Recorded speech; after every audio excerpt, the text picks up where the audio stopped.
Tel Aviv qui voulait mettre avant tout les conflits de côté et mettre en avant l'humanité. Résultat, eh bien regardez David derrière moi, les couleurs du drapeau libanais se retrouvent donc sur cette façade de la mairie de Tel Aviv. Alors cette initiative, le fait de rendre hommage à des pays en deuil à cause d'attaques terroristes ou d'accidents, eh bien c'est quelque chose que la municipalité de Tel Aviv a l'habitude de faire. On a souvent vu le drapeau français ou encore le drapeau américain sur cette façade, mais ce qui est sûr, c'est que le drapeau libanais sur la mairie de Tel Aviv, eh bien ça, c'est une première, David, et signe de l'importance et de ce jour un petit peu historique. Eh bien ici, il y a eu énormément de monde. On a vu beaucoup de journalistes, beaucoup de Tel Aviviens qui s'étaient rassemblés, et on a vu aussi des Israéliens d'origine libanaise qui sont venus ici ce soir. On les a vus extrêmement émus. On a vu des petites larmes dans leurs yeux, et ils se sont dit donc extrêmement touchés du geste du maire de Tel Aviv qui a donc décidé d'arborer les couleurs du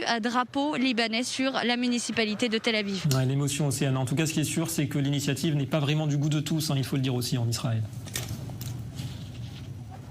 Exactement, David, ça a fait polémique puisque pour beaucoup, eh bien, le maire de Tel Aviv veut pactiser avec l'ennemi. C'est l'expression qu'on a entendue tout au long de la journée. Beaucoup de réactions, notamment dans le milieu politique. Rafi Peretz, le ministre des Affaires de Jérusalem, pour lui, eh bien, c'est moralement douteux de mettre le drapeau d'un pays ennemi sur la façade de Tel Aviv, même si Rafi Peretz, on le rappelle, est pour l'envoi d'aide humanitaire par Israël vers le Liban. Même réaction pour Ayelet Shaked et pour Yair Netanyahou, le fils du Premier ministre israélien. Et ici, d'ailleurs, David, sur la place qui carabine, sur la place Rabin, devant cette mairie, eh bien, il y a eu beaucoup de Tel Aviviens qui sont venus, et on a entendu quelques-uns qui se disputaient entre eux, puisqu'il y avait deux équipes. Il y avait ceux qui saluaient le geste, un geste exemple, c'est ce qu'on a entendu, le geste donc du maire Ron Hulday, donc le maire de Tel Aviv, mais il y avait aussi ceux qui sont totalement opposés et contre le fait de mettre le drapeau d'un pays ennemi sur la façade de la municipalité de Tel Aviv.